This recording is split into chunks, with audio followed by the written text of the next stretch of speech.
Saudi കഴിഞ്ഞ കുറച്ചു നാളുകളായി കടുത്ത നിബന്ധനകളാണ് കൈക്കൊള്ളുന്നത്. പ്രവാസികൾക്ക് തികച്ചും ആശങ്ക നൽകുന്ന വാർത്തകളാണ് പുറത്തുവരുന്നത്.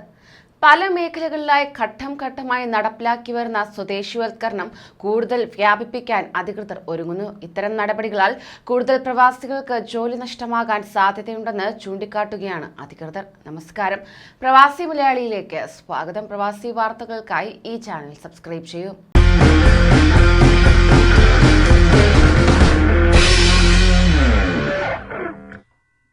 പ്രവാസി മലയാളികൾ കൂടുതലും തൊഴിൽ ചെയ്തു വരുന്ന സൗദി ആരോഗ്യ മേഖലയിലെ കൂടുതൽ ജോലികൾ സ്വദേശിവൽക്കരിക്കാൻ തീരുമാനിച്ചതായി മാനവവിഭവശേഷി സാമൂഹിക വികസന മന്ത്രി എഞ്ചിനീയർ അഹമ്മദ് അൽ രാജ്ഹി വ്യക്തമാക്കിയിരിക്കുകയാണ്.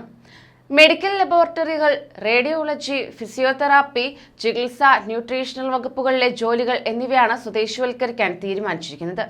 2022 ഏപ്രിൽ 11 മുതൽ തീരുമാനം പ്രാബല്യത്തിൽ വരുന്നതോടെ സൗദി പൗരന്മാർക്ക് 8500-ലധികം തൊഴിലവസരങ്ങൾ സൃഷ്ടിക്കപ്പെടും എന്നാണ് അധികൃതരുടെ പ്രതീക്ഷ. എന്നാൽ മറുവശത്ത് പ്രവാസികൾക്ക് ജോലി നഷ്ടമാക്കുകയാണ് ചെയ്യുന്നത്. അതോടൊപ്പം തന്നെ സ്പെഷ്യലിസ്റ്റ് 7000 സൗദി റിയാലും ടെക്നീഷ്യന് 5000 റിയാലുമായിരിക്കണം ഏറ്റവും കുറഞ്ഞ ശമ്പളം. ഓരോ സ്ഥാപനങ്ങളിലെയും സ്പെഷ്യാലിറ്റികളിൽ 60% സൗദിവൽക്കരണത്തിന്റെ ടാർഗറ്റ് നിരക്ക് എന്നത്. കൂടാതെ സ്വകാര്യ മെഡിക്കൽ ഉപകരണങ്ങളുടെയും വീട്ടുപകരണങ്ങളുടെയും സെയിൽസ് ആൻഡ് അഡ്വർടൈസിംഗ് പ്രൊഫഷണലുകളിൽ ആദ്യഘട്ടത്തിൽ തന്നെ 40%, രണ്ടാം ഘട്ടത്തിന്റെ 80% ആയിരിക്കും സ്വദേശിവൽക്കരണ നിരക്ക്. സ്വകാര്യ മേഖലയിലെ മെഡിക്കൽ ഉപകരണങ്ങളുമായി ബന്ധപ്പെട്ട എഞ്ചിനീയറിംഗ്, സാങ്കേതിക തൊഴിലുകളിൽ ആദ്യഘട്ടത്തിൽ 30%, രണ്ടാം ഘട്ടത്തിൽ 50% സൗദിവൽക്കരണ നിരക്ക് എന്നത്. കൂടാതെ ദന്തൽ പ്രൊഫഷന്റെ പ്രാദേശികവൽക്കരണത്തിനായുള്ള നടപടിക്രമങ്ങളും നടന്നുവരുന്നതായി മന്ത്രി വ്യക്തമാക്കുകയും ചെയ്തു. ദന്ത ഡോക്ടർമാർക്കും ഫാർമസിസ്റ്റുകൾക്കും മിനിമം ശമ്പളമായി 7000 റിയാൽ നൽകിയാൽ മാത്രമേ നിദാഖാത്ത് പ്രോഗ്രാമിൽ കണക്കാക്കുകയുള്ളൂ.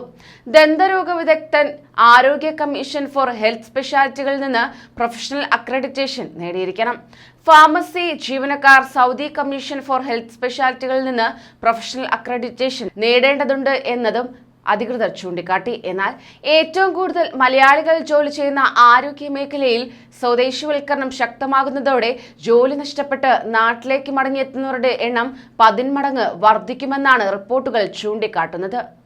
കൂടുതൽ പ്രവാസി വാർത്തകൾക്കായി ഈ ചാനൽ സബ്സ്ക്രൈബ് ചെയ്യൂ.